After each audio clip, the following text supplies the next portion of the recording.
इधर दिल्ली नगर निगम के मेयर पद का चुनाव दूसरी बार टल गया। हालांकि यह चुनाव 6 जनवरी को होना था, लेकिन सदन के अंदर आम आदमी पार्टी और बीजेपी के हंगामे की वजह से इसे टालना पड़ा था, जिसे 18 दिन बाद फिर रखा गया। लेकिन हंगामे के कारण दिल्ली नगर निगम के मेयर पद के चुनाव को फिर टाल दिया गया।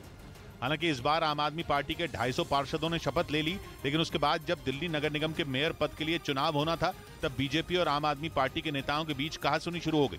इस बीच पीठासीन अधिकारी सत्या शर्मा ने सदन की कार्यवाही अगली तारीख तक के लिए स्थगित कर दी। आगामी तारीख तक के लिए हाउस एडजॉर्न। ऐसे में दिल्ली नगर निगम के मेयर, डिप्टी मेयर और स्टैंडिंग कमेटी के सदस्यों का चुनाव टल गया। लेकिन सदन के अंदर हंगामा उसके बाद भी नहीं थमा, क्योंकि वहां मौजूद आम आदमी पार्टी के पार्षदों ने नारेबाजी शुरू कर दी और बीजेपी के विरोध में उतर आए। आम आदमी पार्टी के नेताओं ने सदन में बीजेपी पर गुंडागर्दी का आरोप लगाते हुए जमकर नारे लगाए। आम आदमी पार्टी के पार्षद और विधायक सदन से जाने को तैयार नहीं दिखे और उन्होंने दिल्ली नगर निगम के मेयर पद का चुनाव कराने की मांग की। हालांकि सदन की कार्यवाही स्थगित होने के बाद बीजेपी के नेता वहां से चले गए। उधर खबर है कि यूक्रेन से रूस की जंग लंबी खिंचती देख चीन ने रूस को धोखा दे दिया। अमेरिका के अखबार द वॉशिंगटन पोस्ट में छपी एक रिपोर्ट के मुताबिक रूस चीन से कई बार आर्थिक मदद के लिए कह चुका है, लेकिन इसके बावजूद चीन ने रूस की मदद नहीं की।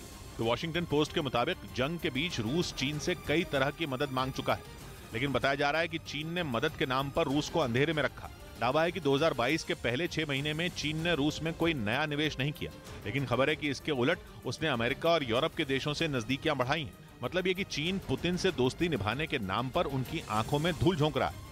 उधर मुंबई की एक विशेष अदालत ने पात्रा चौल घोटाला मामले में ईडी को फटकार लगाई। इस केस में आरोपी राज्यसभा सांसद संजय राउत कोर्ट में पेश हुए, लेकिन ट्रायल शुरू करने से पहले की प्रक्रिया पूरी नहीं होने की वजह से कोर्ट को सुनवाई टालनी पड़ी। इसी वजह से अदालत ने ईडी से नाराजगी जाहिर की और 27 फरवरी तक रिपोर्ट पेश करने को कहा।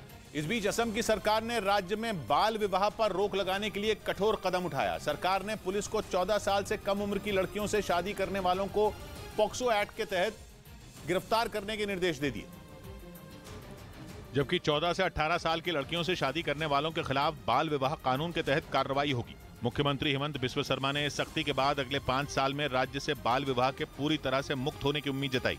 उधर पश्चिमी मीडिया ने दावा किया कि वैगनर ग्रुप के एक पूर्व कमांडर को नॉर्वे की पुलिस ने गिरफ्तार कर लिया। बताया गया कि वैगनर ग्रुप का यह पूर्व कमांडर अपने ग्रुप से जुड़े सभी राज खोलने को तैयार हो गया ताकि उसकी रिहाई हो सके और जान बच जाए। पश्चिमी मीडिया के मुताबिक वैगनर ग्रुप का यह पूर्व कमांडर कुछ दिनों पहले ही जंग के मैदान से भागकर नॉर्वे पहुंचा था, लेकिन वहां की पुलिस ने उसे गिरफ्तार कर लिया। दावा है कि अपनी रिहाई के लिए अब ये वैगनर ग्रुप से जुड़े राज खोलने को तैयार है, और अगर ऐसा हुआ तो ये पुतिन के लिए किसी झटके से कम नहीं होगा, क्योंकि दावा है कि जंग में वैगनर ग्रुप के खूंखार लड़ाके ज़ेलेंस्की की सेना पर कहर बरपाने का कोई मौका नहीं छोड़ रहे। लेकिन अब अगर उनसे जुड़े राज खुल जाते हैं तो इसका फायदा यूक्रेन की सेना उठा सकती है।